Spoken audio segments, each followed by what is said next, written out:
ഇനി നമ്മൾ next destination Charlie സിനിമയുടെ ലൊക്കേഷനാണ് കേട്ടോ. ഗൂഗിൾ മാപ്പ് നോക്കി നോക്കി നമ്മളെ വേറെ ഏതോ സ്ഥലത്തോട്ടൊക്കെ എത്തിയിട്ടുണ്ടായിരുന്നു. വണ്ടിപ്പെരിയാർ വരെ എത്തി. പിന്നെ അവിടെ എത്തിയപ്പോൾ വിശന്നപ്പം നമ്മളൊരു കടയിൽ കയറി ബിരിയാണിയൊക്കെ കഴിച്ചിട്ടാണ് കേട്ടോ വന്നത്. പിന്നെ പോയ വഴി തിരിച്ച് വീണ്ടും പോയിട്ടുണ്ടായിരുന്നു ആ സ്ഥലത്തെത്താനായിട്ട്. അവിടെ എത്തിയതും നമുക്ക് സ്ഥലമൊന്നും മനസ്സിലായില്ല. പിന്നെ ആളുകളോട് ചോദിച്ചു പോയിട്ടുണ്ടായിരുന്നു. അങ്ങനെ ചാർലി ലൊക്കേഷൻ കണ്ടുപിടിച്ചിട്ടുണ്ടായിരുന്നു. സിനിമയിൽ കാണുന്ന അത്ര ഭംഗിയില്ലെങ്കിലും അത്യാവശ്യം കുഴപ്പമില്ലാത്തൊരു സ്ഥലമാണ് കേട്ടോ. ചുറ്റും തേയിലത്തോട്ടങ്ങളും ഒരു തടാകമൊക്കെ ആയിട്ട് അത്യാവശ്യം ഭംഗിയുള്ള സ്ഥലമായിരുന്നു കേട്ടോ.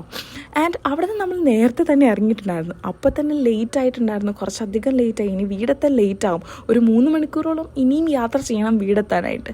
ആൻഡ് നമ്മളെല്ലാവരും അവിടെ നിന്ന് നേരെ തിരിച്ചിറങ്ങിയിട്ടുണ്ടായിരുന്നു. പോകുന്ന വഴിയിൽ തേയിലത്തോട്ടവും കുന്നും മലയും കുറേ പക്ഷികളും മൃഗങ്ങളെയൊക്കെ കണ്ട് തിരിച്ചു വരെയുള്ള യാത്ര ഗംഭീരമായിരുന്നു. ഒരു കോടയൊക്കെ ഇറങ്ങിയിട്ട് ഈരാറ്റുപേട്ട എത്തിയപ്പോഴത്തേക്കും ക്രിസ്മസിൻ്റെ പടക്കങ്ങളൊക്കെ ബാക്കി ഇരുന്ന് പൊട്ടിക്കുന്നുണ്ടായിരുന്നു. അപ്പോൾ ഓക്കെ, ബൈ.